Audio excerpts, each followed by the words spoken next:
Alright, what up, Pookies? Here's why every single student needs to go on a dopamine detox at least once in their life. If you struggle to focus, if you feel like you don't have that much time in your day, if you feel too stimulated 24/7, you're tired of it, you want some peace and quiet, you want to reset and actually get your brain right for studying, for productivity, then a dopamine detox is the best way to do that. And this is coming from a straight A student who has now been on a dopamine detox for about 2-3 years now. So let's get right into the video. Firstly, it'll make studying fun again. Here's the thing, I don't believe anything is fun or not fun. It depends on what's relative around it in your day. So for example, most people live a day where their average stimulation level is like a 7 out of 10. Whenever your day drops below a 7 out of 10, you immediately grab something to stimulate yourself more. Have you ever noticed that? Like if you sit down to work or study, you immediately play some music. If you have free time in your day where you're queuing up for food or something, you take out your phone and you reply to some messages. You always have something to distract yourself from being bored. And so when people sit down to work, their stimulation level drops from their average, which is a 7, down to like a 3, right? Because work isn't that stimulating. But the thing is, your brain always just wants what is most stimulating. So you will feel the gravitational pull towards your phone, towards your laptop, towards something more fun. And so this makes work an uphill battle. So if you relate to what I've just said, you've probably tried all the methods like, oh yeah, you're supposed to keep your phone away, take away all distractions whenever you work, and those things can work. But I think getting to the root cause is way better, meaning you just use your phone less throughout the day, make your day so boring, remove all the social media apps from it, get rid of all the things that are more stimulating than work. What happens now is that your average fun per day, without all the stimulation, any second of boredom you just embrace, now it's like a 1 out of 10. Your day is super boring. But the thing is, work is a 3 out of 10, right? So your work is actually the most fun thing in your day now. And this means whenever it comes time to work, your brain is most stimulated and your brain will crave work. It'll make work as fun as watching TikTok. And so the action step for this part is to ask yourself the simple question, what is in my life that is more fun than my work? If for you work is like a 3 out of 10, what is more fun than a 3 out of 10? Probably a lot of things, right? And the little caveat I'll give you is that it has to be unnatural stimulation. So something like exercise is really fun, but I would still keep it in your life because it's healthy. It's natural dopamine. So write down a list of those things that are unnaturally stimulating, and then your goal for this dopamine detox, whether you do it for like a month, 2 months, 1 year, doesn't matter. Your goal is to just reduce these things slowly. So whatever stimulation level you're at right now, let's say you watch social media for 5 hours a day, every single week or every single month, just go down by like 1 hour. Within 4 weeks, you're going to be down to 1 hour per day of social media. Then it's quite manageable by then. And so that's the goal for a dopamine detox. It's not to remove everything completely or outright. It's to just simply go down the ladder, go down like the staircase till you're at a comfortable, controllable level. And so you might have noticed that I left in exercise. Even though I said it's really fun, people have a lot of dopamine when they exercise. And the reason I said that is because there's a difference between fake and real dopamine. The difference is real dopamine has a cost associated with it. So for example, let's say you go for a cold shower. For most of the cold shower, it is really painful. But when you get out of the cold shower, it feels really good. It gives you like a 400% dopamine spike. It's one of the biggest dopamine spikes that you can get in the quickest way possible right now within the next 5 minutes. If you just decide to take a cold shower now, you just pause the video and go do it. I know you won't because you're a little puss. Like exercise as well gives you a very big dopamine spike, but in the moment of exercise, it's hard, it's painful, right? Your muscles are working, you're going to be out of breath, but it gives you the dopamine afterwards. And so real dopamine has a cost, then the reward. Fake dopamine is where there's no cost associated. It's too easy to get. And so it's like pressing a button and getting feel-good chemicals right away.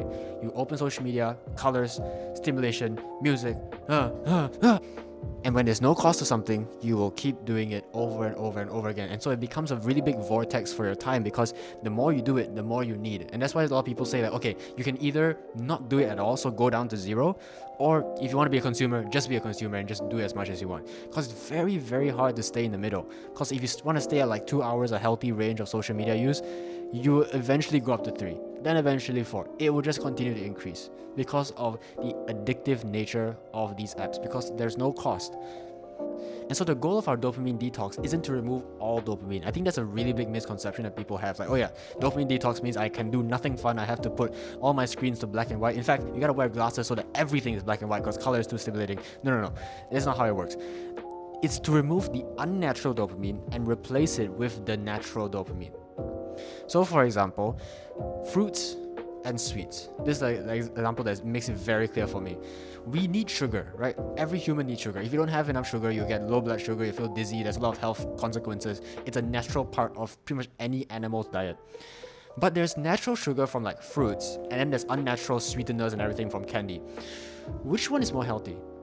The fruit, right? And so all we're doing in a dopamine detox is removing candy and replacing it with fruits. We're not getting rid of sugar entirely, because again, we need it. Again, we need dopamine in our lives. Dopamine is actually what drives us to feel motivated to do things. A lot of people say that dopamine is the feel good, like the happy chemical. That's actually more like serotonin, I think. Dopamine is more of the motivation chemical. You do something, you get dopamine, you want to do it again. That is motivation. And so if you've messed up your dopamine through all these apps and social media, guess what? That's why you have no motivation. Another reason is you'll get a lot of time back. You don't realize how much time you're spending on this instant gratification, like overstimulating things. The thing is, there's like the hard hours, meaning the hours that you actually spend consuming, watching, listening, whatever. So for example, if you look at your screen time, that's the hard hours. But there's also the soft hours. It's the hours that you don't see. It's the opportunity cost of going on social media. So for example, if I wake up and I do nothing but work, let's say I get 4 or maybe like 6 hours of work done in the day. Nice. If I just spend 1 hour on social media, I can go from 6 hours of work to like 2. And that doesn't make sense, right? Because 6 minus 1 would be 5. It's the fact that social media kills the momentum in your day that makes it so deadly. So let me go over to the whiteboard to explain it better. Come here.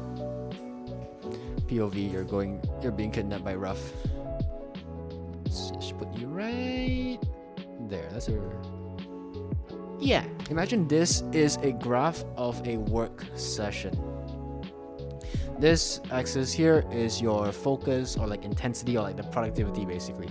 Then this is your time. So let's say you're working for 1, 2, 3, 4 hours, right?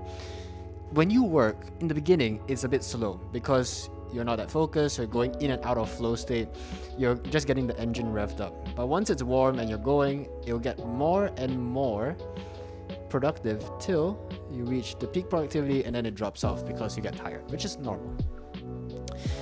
So here's the thing.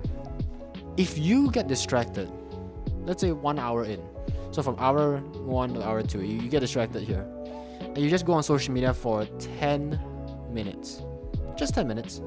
The thing is, when you come back, you're no longer here, you're all the way back at the beginning again.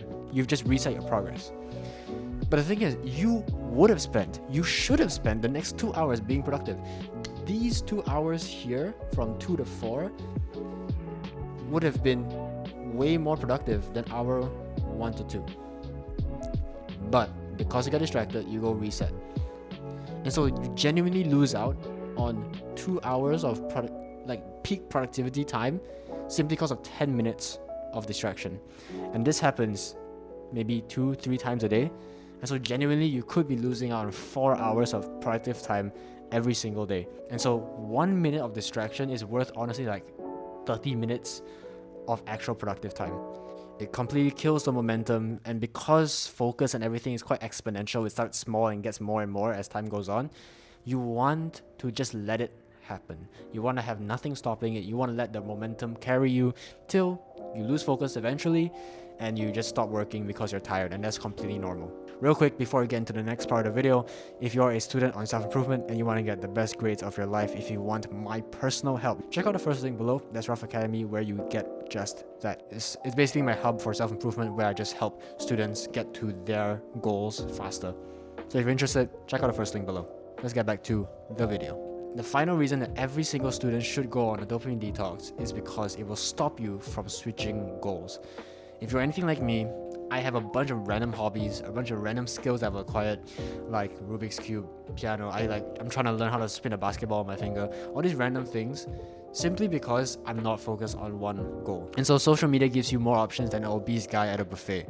You have so many things that you could pursue. There's so many alternative lives that you see. There's a jacked guy, there's a fit guy, wait, the same thing. Yeah, there's a rich guy, there's a guy that's getting straight A's, there's a really attractive like fashion guy that you see. There's so many, and so every few seconds you're being bombarded with new inputs. And so it takes you off your goal and makes you focus on other things that you could be leveling up. Imagine this is you and this is your goal of getting like the best grades possible this year. It's an important year for you. You want to do the best you can. But the thing is, social media gives you so many inputs. Every few seconds on social media, every time you scroll, you see a new person living their best life with a different goal than yours. And so you get shiny object syndrome. This is you. You're working, let's say 1 month, you're going really well, but then, I can't spell month, but then you see a YouTube video and it's a guy who's really jacked and he's the same age as you. So you start working towards getting jacked because you get influenced by him. And then 2 months later, you haven't made much progress. And then you see another one, which is a guy who is really rich at your age. Then you start moving this way, you're like, okay, I want to be rich too. This is like a 5-month journey, and then you stop again. And you're like, oh dude, my exams are coming close, I need to work towards my exam. So you're going towards the exam, and then before you get to the goal, you're working really hard. 3 months later, again, you stop, and you see another goal, and then you go this way. The thing is, if I took all these lines and just line them up straight, it would be above like the actual headroom of this camera. But because you're so distracted by everything on social media, you don't focus on a simple goal, and you keep switching. And every time you switch, you reset progress. What I'm about to say might actually surprise you. You don't have to remove everything. The goal of a dopamine detox isn't to remove all social media, it's to just tailor it to what you actually need. So if, again, your goal is, your finish line right now, your goal is like studying, right? Why don't you just remove everything except for studying? Tailor make your feed, tailor make the content you consume to just studying and productivity, because that will actually help you propel you towards your goal. And so it's not about removing all input, because I don't think that's even possible. It's about making the input productive. And so let's say you look at a subscription feed, you look at all the YouTubers that are not productivity, not study related, you just remove them and you just keep the ones that are actually helping you improve. It's kind of like going on a digital diet. When you're on a diet, you don't remove food outright. You just tailor it for the food that's more healthy, the food that you actually want to eat. Same thing here. You don't outright remove consumption. You tailor it to the videos, the posts that you actually want to see. So yeah, overall, a dopamine detox is one of the most OP things you can do as a student. It'll make studying fun, it'll save you so much time and focus, and it'll stop you switching goals so you can actually stay committed to getting the best grades you can. So if you enjoyed this video, again, go check out the first link below. That's Ruff Academy, where you just get more of my tips. You get more of the copy-paste blueprints for success, exactly what to do on a day-to-day basis so that you can win and get the best grades possible. I think it's an absolute steal for any student. It's super cheap, and the amount of value in it is unrivaled. So go check it out below. You literally get access to me. I will help you on your journey. There's more information once you click the link below. So yeah, go check it out. Take action. Give me a kiss. Mwah!